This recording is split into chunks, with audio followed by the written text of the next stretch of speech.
Welcome to my humble little office. My name is R. Keith Andrews. I'm a spiritual guide and paranormal adept.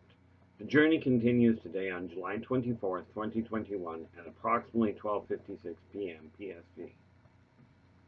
Well, things are turning around very nicely. The path that I had laid out, that I mentioned I got off track from regarding finances and what have you, all of that is coming back into balance. And as I said, the trick with it is this. You've taken a long time to get to where you are. You didn't get in whatever situation you're in, whatever what you consider bad habit, or what many other people have told you is a bad habit. You've gotten into that path over a period of time. It didn't just happen. Even if it's only a recently occurring habit. Average time to develop a habit is 21 days. Average time to break a habit is about the same from my understanding. Now, some people can break a habit overnight. Some not so much.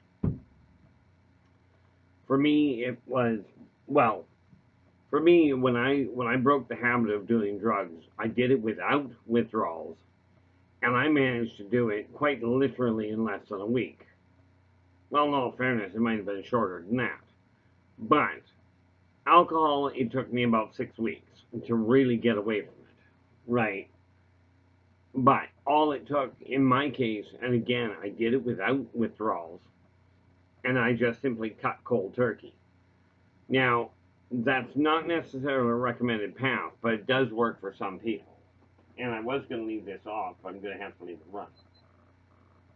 Also known as a fan. Because amazingly enough, we're in the middle of summer, and heat does seem to be a real solid thing. Anyway, I digress.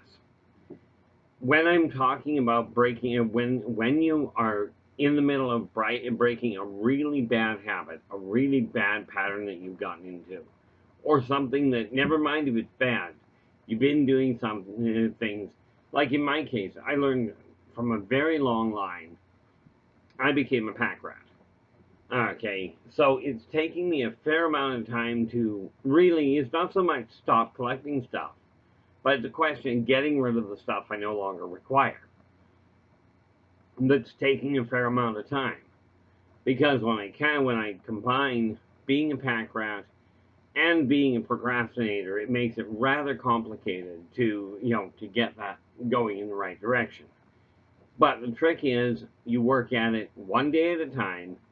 If you slip, get up and start over. Do not go, oh, I failed. I mean, it's really easy to say don't do it. The odds are you're going to. Right? You fall off the wagon or you end up getting back into that same routine. It's real easy to sit there and go, I'm such a failure, I can't even do that right. I tell you, there was a lady years ago. I had a client, she phoned me up, and she goes, I'm so depressed. I'm so depressed. I tried committing suicide 4 times.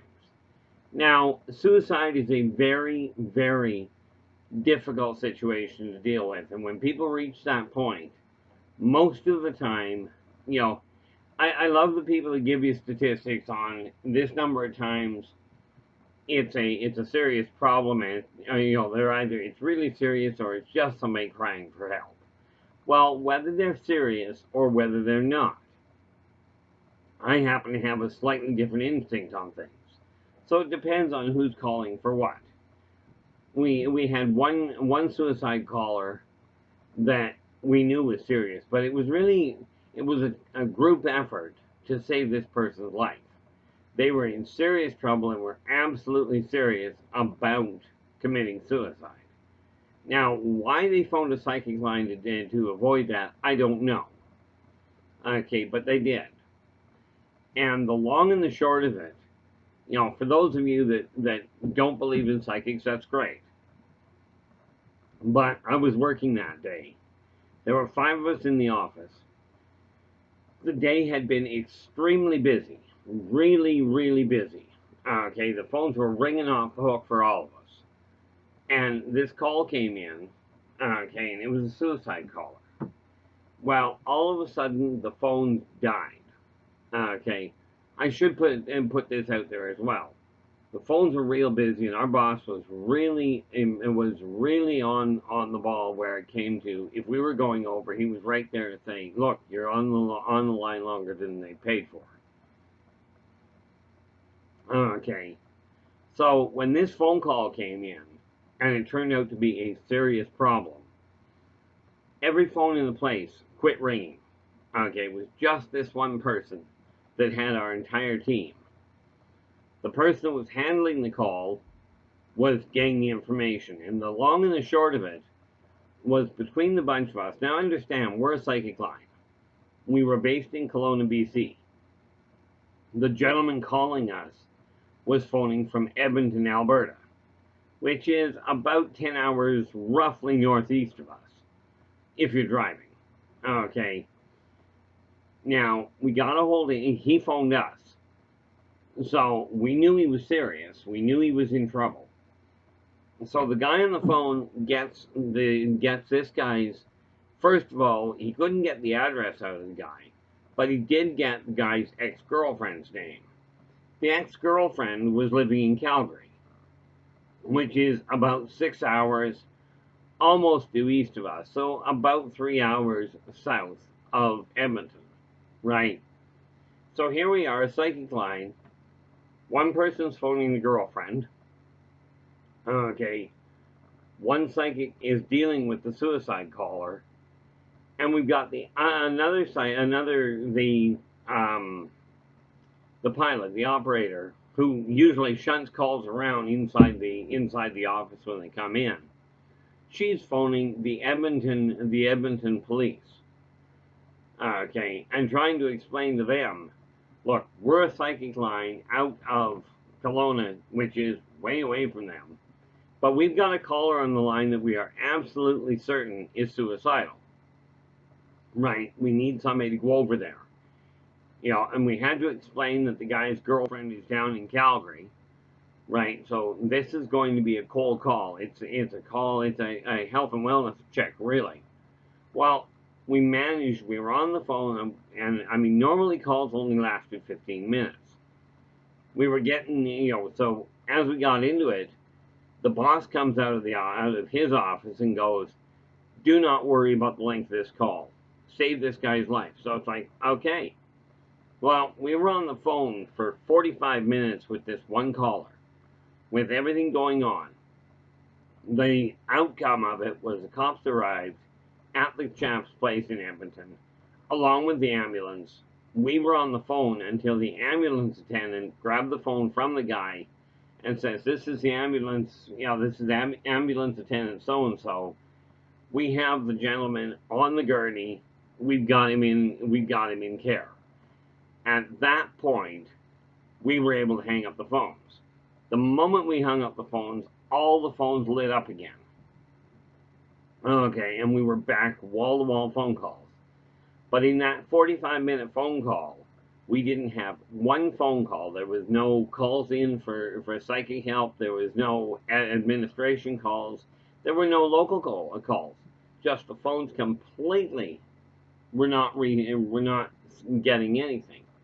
Now, whether you want to call that psychic work or luck of the draw or what, I don't know. You might want to chalk it up to a coincidence. In my case, it boiled down to, here we are doing a psychic line, doing a service for people, helping with consulting, and we managed as a group. Okay, none of us checked anybody's color. Nobody checked the guy's voting rank. We never checked what his account balance, what his bank account looked like. There was no question as to who this guy was, aside from his name, and then we had to find the rest of it out. But we all pitched in, helping with saving this one guy's life.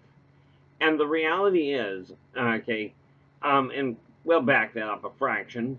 Okay, hopefully we get a thumbs up on the video, subscribe to the channel, and remember to hit that alert bell to let you know when the next video comes up. The important factor from my standpoint is this: I've got this massive goal ahead of me, and that is to take this one little message, the message I return to bring back, is that working together, like we did with the suicide caller. Working together, regardless of what walk of life you come from, regardless of anything, working together, we can make this a better world for all peoples. There will be exceptions. Some people won't be happy. Okay, and let's face it. So I shouldn't say for all people, I should say for most people. But the reality is, when we work together to eliminate the negative things in our own life, that will carry over to other people. Okay, now right now, I've got a whole list of things that I've been working on, and I am making headway with it. Like I ended up, I don't have a regular schedule per se. I do things as they come up. Okay, which is so much better than looking at the list of things I really should be doing. Well, actually, in all fairness, I never bothered with the list, period. But when we take a look at the way that our world is working, okay, when you eliminate the negative things out of your life and you correct the energy flow so that things can happen properly, so that they can happen smoothly, you'll find that a number of things happen. Your stress level collapses, your ability to cope with the outside stresses climbs, and your ability to handle the material world gets even better than you thought possible. Now, you are going to make mistakes. Okay, striving to change the direction that your energy is going is going to be challenging. To give you an idea of the way that energy changes direction, take a bucket of water. Fill it half full of water. It doesn't matter the size of the bucket. An ice cream bucket, a gallon pail will work quite nicely. Fill it with water, then take a spoon into it and spin it in one direction. Get it going so you've got a nice little whirlpool in the bottom of the water. Okay, now without stopping, just stop, and well, I guess you have to stop, but you're going in one direction, you stop and go the other way. Now, what you'll find is that the water gets really chaotic, it gets really choppy, it gets really difficult to maneuver in. That's what happens when you take the energy. Your life has been going in this one smooth direction. Okay, day by day, night by night, and all of a sudden you're going to turn around and make the energy go the other direction. It's going to cause some chaos for you. Okay, it absolutely will. While you struggle to say, am I doing the right thing? This is a pain in the neck trying to change directions. It was easier just staying on the road I was on, which I have no doubt it was. But the question you have to ask is, were you happy with it that way? If the answer is yes, then frankly you won't be changing the direction to start with. If the answer is no, these tools that I offer are the same ones that I personally use. Okay, now I cannot guarantee they're the best. As a matter of fact, I can almost assure you that they are not necessarily the best. However, they may be the best ones you've come across. But by using the tools that I personally use, in tandem with other tools that you personally come across, okay, if nothing has worked yet, give it a try, give it a shot, see what happens. Worst in case scenario, the tool doesn't work for you, you carry on looking for another method.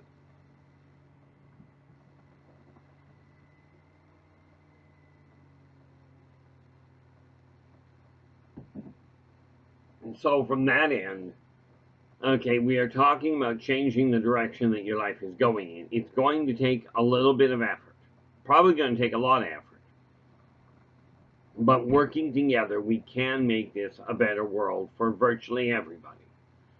Okay, regardless of skin color, regardless of finance, regardless of orientation, regardless of religion, the list goes on and on. But you get the idea. Because everything in existence, number one, is starting in exactly the same place. Right here, right now. Whatever led you up to this point is as varied as the day is long. But we are right here, right now. This is the only time in existence that you will ever be able to do anything. And you're the only one that can change it. Okay, absolutely get encouragement from other people. Okay, and I do really strongly encourage you. Now, I return to pass on a very simple message.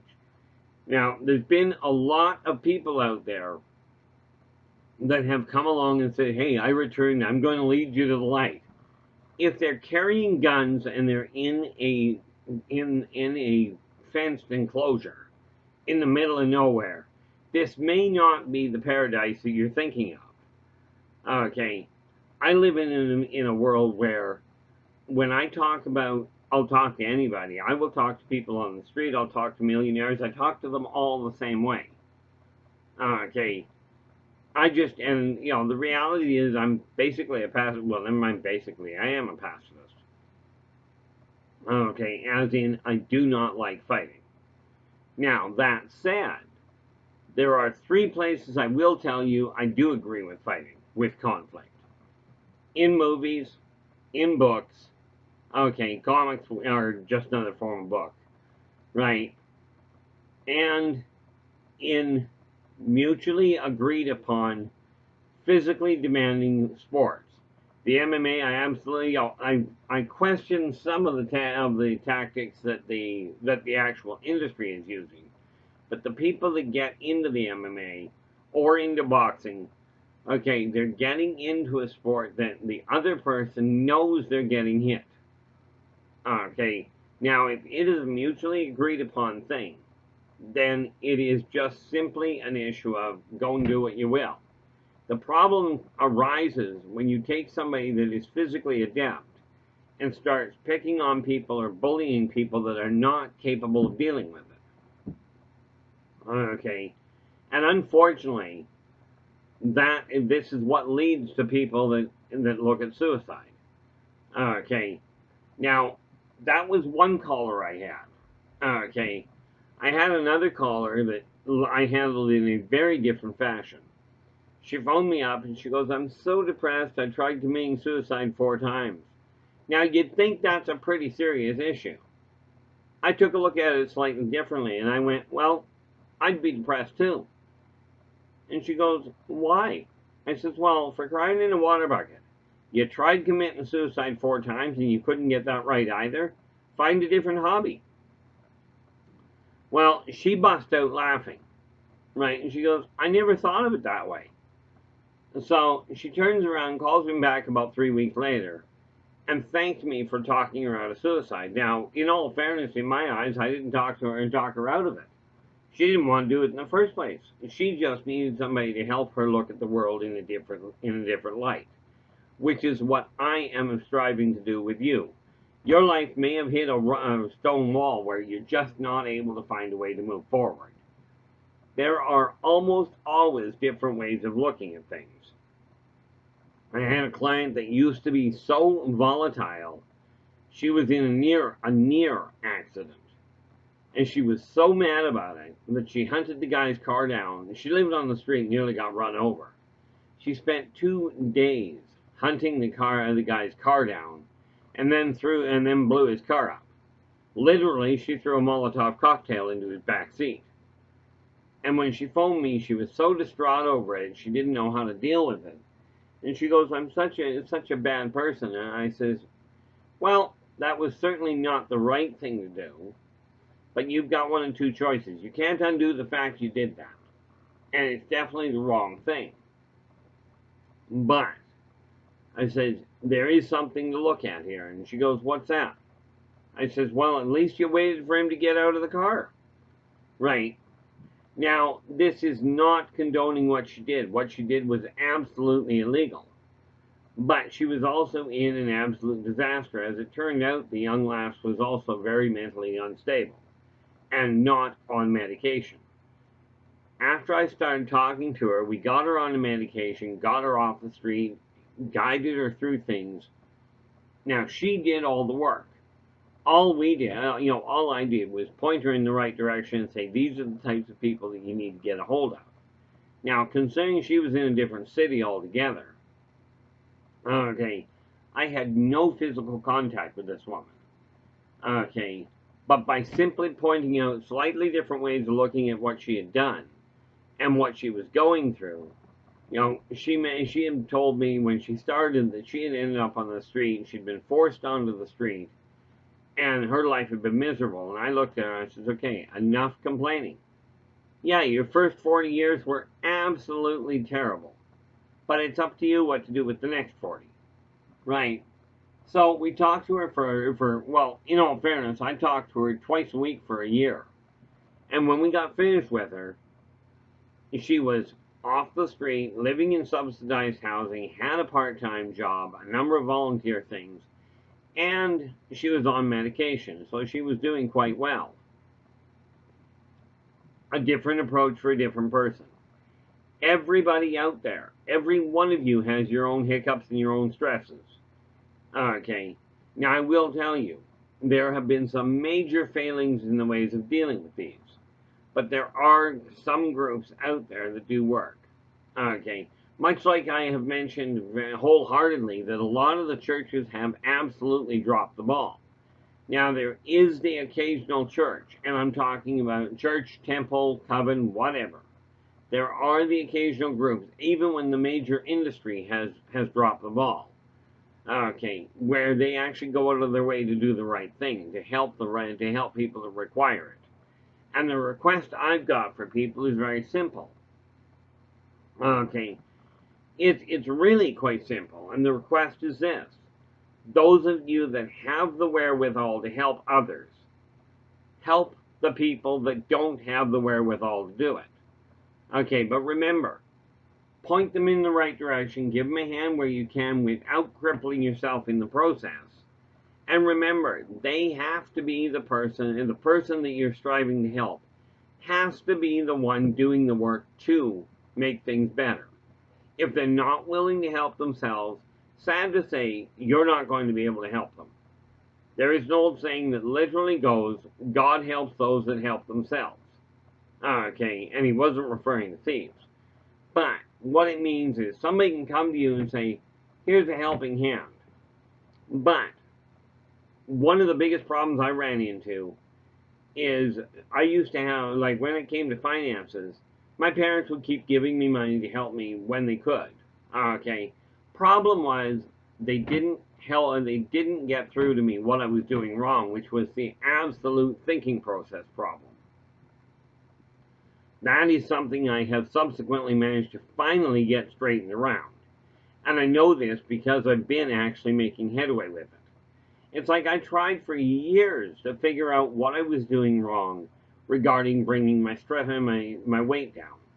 Well, my weight is still dropping. Now, the reason I don't worry about it is because my weight is dropping because of a deliberate choice on my part.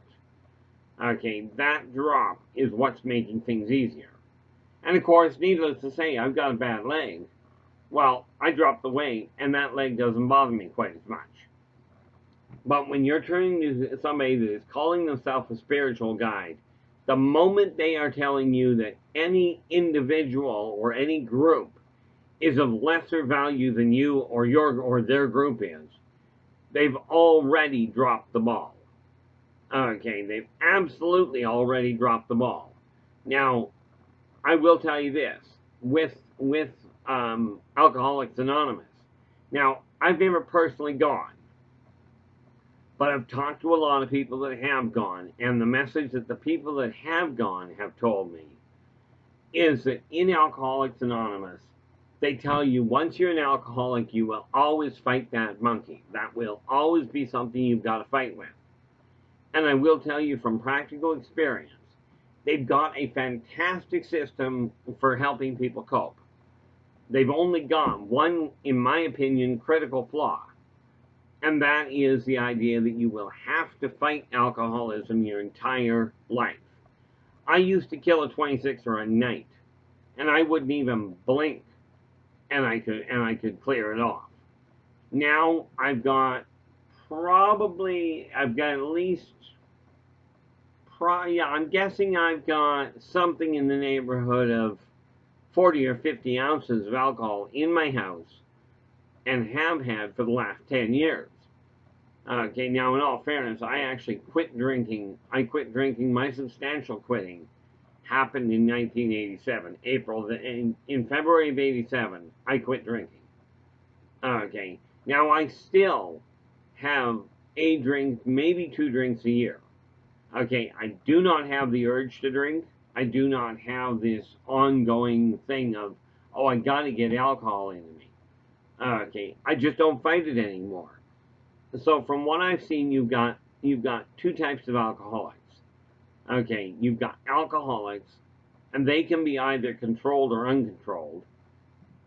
There's all kinds of different degrees of alcoholism. Or you have recovered alcoholics. Okay, meaning they used to be an alcoholic and they no longer have that fight. Now I can tell you, when I was drinking, I thought that was exactly what I was supposed to be doing.